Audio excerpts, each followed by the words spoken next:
Hi everyone.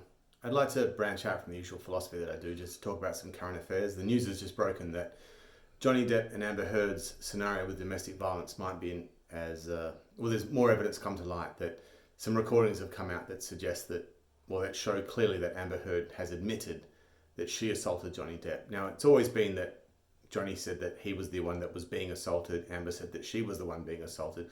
We at least now have evidence that Amber Heard was doing some assaulting. We still don't know what Johnny Depp was or wasn't doing. And the purpose of this is not to get into that.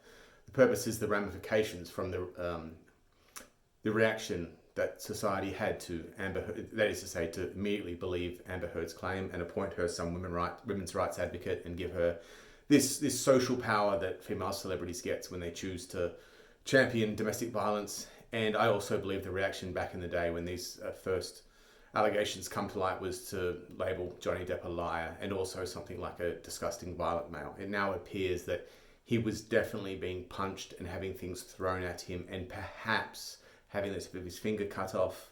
And certainly when he tried to run from those violent situations and get away, or when he tried to have a friend or witness come in the room to witness him being assaulted, Amber Heard was calling him pathetic and a weak male and a crybaby and threatening to break up with him because he was leaving her while she was abusing him.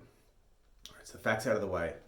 What does this really mean, right? Like if you're a guy in an abusive relationship, like you're a big guy, 6'1", 100 kilos, you can take care of yourself, and a much smaller female is throwing stuff at you or punching you. This shouldn't be a problem on the face of it. You just punch back or you just throw something back, right? No, you don't do that because A, it won't be seen as self-defense. It will play out in society as though she never did anything wrong. She never threw the first punch. She might not be able to leave a bruise, right? Or the broken pottery on the ground might be ascribed to you throwing it all. So in the long-term strategy, no, you can't defend yourself anymore. In the short term, you can. Like if she was brandishing a knife in your face, you could probably get away from that. But the idea that in the long term, like keeping a job and keeping a career, it's going to be very difficult for you to fight back. So the obvious thing to do is to run away. Now you run away. I mean, how long do you run away for? You run away to the point that you're divorced. You lose everything, including custody of your kids. You run away every time some female is throwing punches at you and she mocks you and shames you for being less than a man or not man enough.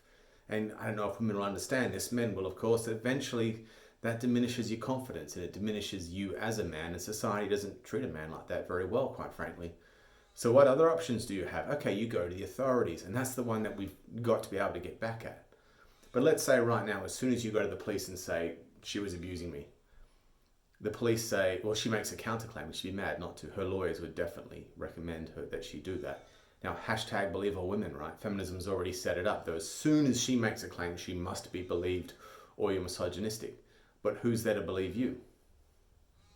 So you can't hit back. Running away is not a really good option. And going to the authorities doesn't work anymore. Well, shit. If you think carefully, there's only one option left, and that's the worst option. And that's the one that we can't take. We've got to get back to going to the authorities working, which means it has to go the old-fashioned way. You have to be able to face your accuser. You have to be able to have your charges known to you. You have to be able to be presumed innocent until found guilty. You need to receive a trial in front of your peers and a judge in a courtroom.